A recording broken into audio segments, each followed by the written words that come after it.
So what is a tariff and how does it work? When the U.S. imposes a tariff, the flow of money involves specific stakeholders and government processes. Here's the exact sequence. Payment and collection. So the importer, so let's just suppose we have an order coming off a boat for $10 million and it just landed at Los Angeles Harbor from China. And there's an importer that gets those goods. Now that importer pays the tariffs. That's somebody on our soil. American companies importing goods pay the tariff as a percentage of the product's value or a fixed rate per unit. It's going to be the former for the current tariffs that Trump has in place. This occurs when goods enter a U.S. port of entry, and I just mentioned Los Angeles because it's the biggest one in America. U.S. Customs and Border Protection collect the tariff, and agents classify the goods verified by their declared value and assess the tariff amount using the U.S. Harmonized Tariff Schedule. I'm not going to go into that, but you can now Google that phrase if it would interest you, okay? Importers self-report this information, but the CBP audits them periodically. That revenue that is collected by the CBP enters the U.S. Treasury, and those collected funds are deposited into the general fund of the USA, becoming part of the federal budget. I bet you didn't know that. All right. So that money comes from the U.S. So China hasn't paid a nickel at this moment, right? That 100 million or 10 million, whatever it was, and let's say that 2 million of that is tariffs, it's going to be more because of the amount of tariffs that are in place against China. That goes into the U.S. Treasury for the Treasury to spend any way that it wants. And let's talk about that. So what's the allocation and use? General government spending. So the tariff revenue is not earmarked for specific programs and can fund any federal expenditure, from infrastructure to defense. And for that matter, social programs and welfare programs and anything that the current administration, that doesn't mean necessarily the Trump administration, but if these tariffs somehow are still in place for the next president, they'll stay doing what they're doing until the current president at that time changes the flow of monies. So targeted relief, this is an actual example in 2018 that happened. Sometimes these tariffs subsidize industries like farmers. You mentioned this earlier, Dr. J, that maybe these farmers are going to need some help with the market. Well, they also could be subsidized like they were 7 years ago during the U.S.-China trade war of 2018. Maybe you didn't remember that. We weren't doing the show in 2018. We didn't start till 2020, but it's not new for the U.S. and China to be in a trade war because of the disparity, because of the import-export imbalance. It's just that this time, this president has said enough. All right. Budget deficit reduction or tax cuts. So while tariffs contribute plus or minus 2% of total federal revenue, which is not that much. All right. We're seeing all this enormous tariffs is going to just bankrupt people. It's 2%. It's 2%. It's just not a large portion. All right. They could offset a small portion of the proposed tax cuts or deficit spending. I would like to see them actually go in and reduce the debt, not the deficit, because that takes Congress, but the debt. Literally just Treasury could say, yep, we're just going to allocate $500 billion to go against the debt. And if you do that long enough, maybe over 15 years, we'll get the debt to zero. That would be good. All right, so economic impact. So the cost distribution, importers often pass tariff costs to consumers. Via higher prices, retailers and wholesalers may absorb some costs, reducing profit margins. However, there is another choice here, and that is that people say, I am not going to pay $2,300 for an iPhone. No, send it back. And then the importer goes, we should have checked with our end retailers. And of course, I'm being facetious. Of course, they check with their end retailers. They're on the phone with them saying, hey, we've got this order here. I'm having to pay this money up front. You going to pick it up? And if you're going to send it back to me, then I got to put it back on the boat. So it definitely complicates the life of the importers. All right. That's just the reality. So China, again, so far has paid nothing. What has happened, though, is that the importers at this point push back and say, you know what, we're not accepting this because we can't sell it. So just put it back on the boat and send it back. Now you have China's attention. And the factory orders are plummeting over there, and the people are not working. If you don't believe me, we can talk about that. It's kind of beyond the scope of financial commentary, which is what I'm doing here. But everything I've talked about so far affects the markets.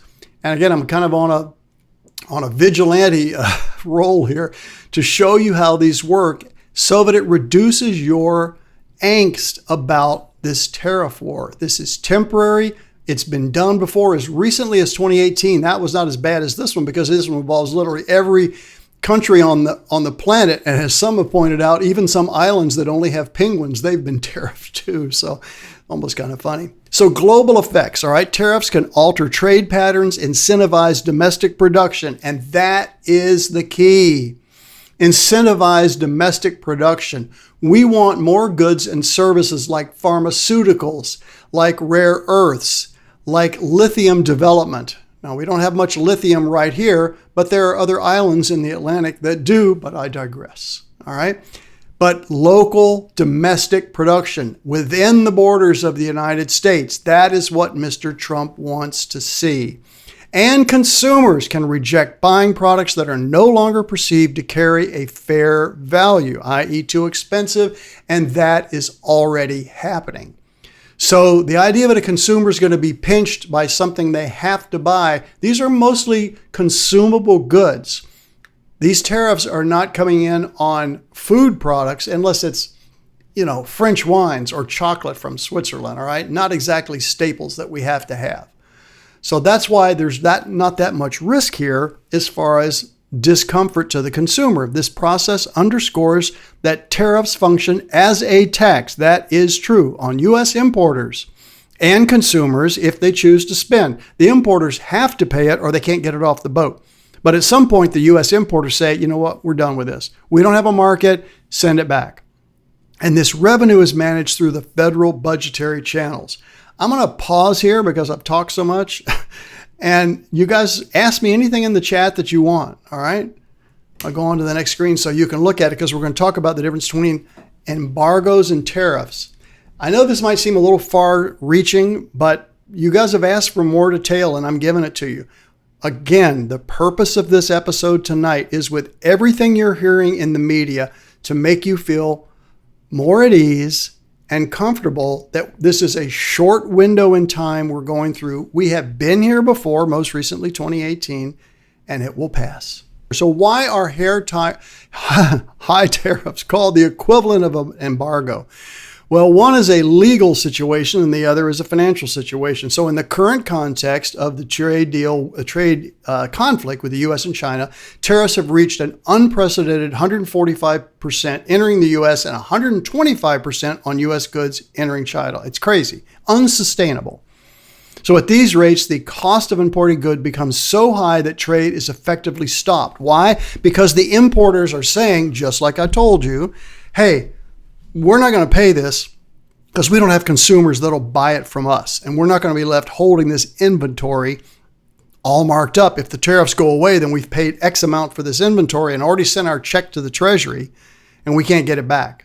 All right. So the importers are the key player in this, not the country that's being tariffed against. It's the U.S. Importer. So that's why top officials, primarily Treasury Secretary, all right, Scott Bessent, have repeatedly said 145, 125, these levels are the equivalent of an embargo because even though it's not legally saying you can't buy this, they're high enough that they're the equivalent or the proxy of an embargo. We don't want to decouple. What we want is fair trade. That is what I've been saying throughout. Obviously, Donald Trump has hired people to work for him on his cabinet, in his major departments, his secretaries that agree with his point of view. And there are quite a few of us out there that are tired of this imbalance, tired of America being taken advantage of, and want to see this change and realize that there's going to be some discomfort. It's not going to be permanent. You got to believe me on that. It is not going to be permanent, all right? When tariffs are set so high that they make imports unaffordable or uncompetitive, the practical effect is to call them an embargo. Trades in those goods essentially ceases. But are they the same? No, they're not, because tariffs do not legally prohibit trade, but they can make it economically unviable. An embargo, on the other hand, says you cannot ship X to X. This happened with chips, all right? NVIDIA, where NVIDIA was told, we're going to embargo your chips to a given country, probably North Korea. You can't ship them there, all right? If you do, you're going to face a felony. All right, that is an embargo. And NVIDIA could say, well, we'll just make them, 6 times the cost of what they're paying for them in South Korea. And the U.S. government can say, no, you can't. You can't do that. You're on our soil. Now, they don't have that kind of control over Roche Pharmaceuticals in Switzerland. You can't tell Roche Pharmaceuticals, who's domesticated in Switzerland, what to do. But you can tell NVIDIA. Make sense? All right. So in practice, when tariffs are set at levels like this 125, 145, the result is very little, if any, trade occurring and mirroring essentially an embargo's impact. However, unlike embargoes, tariffs theoretically still allow trade if buyers are willing to pay up. All right, but it's an extremely high price. This is a chart that summarizes it. So in conclusion on this segment, while tariffs and embargoes are not technically identical, extremely high tariffs can make trade so impractical that they are the equivalent of an embargo in their real-world effect. This is not just a theoretical or rhetorical comparison. The current U.S. and China tariffs have reduced trade to a trickle, mirroring the consequences, and that's why I brought this to your attention. This is what Donald Trump wanted, okay? This is confusion strategy, which I just mentioned to you earlier. It actually uses a different word for it, but that's essentially the equivalent of it. It's to get them in a panic because they don't know when his end date is. And Scott Bessent has said that. You see, when you interview Mr. CNN, he'll say to them, we know everything. We know what we're going to do, how far we're willing to go, how long we're willing to carry this on. You don't know any of that, nor will you, because why would we tip our hand to you, the media? Even if you were friendly media, because it's just going to go out in the airways and tell our, trading partners. We don't want to do that. We're holding the cards. We have all the cards. This is Scott Bessent. And we're going to use them to the advantage of the United States citizens to get this country where free trade is truly free trade. Questions? Anybody? I want to show you this chart again. What you got to be thinking after we've waded all the way through this. What does this mean for my returns? Well, look back 150 years. Look at the green line. I already showed you this once. Every single time we've had a severe tariff regime, equities have been positive except for during the Great Depression, and then it was only down 3.1%. Now, obviously, stocks were down more than that, but as far as the effect of being down as related to tariffs, actually up almost 12% in the 1980s and 1990s because the rest of the market was strong. So overall effect on the market from tariffs, the point I'm making here is relatively small.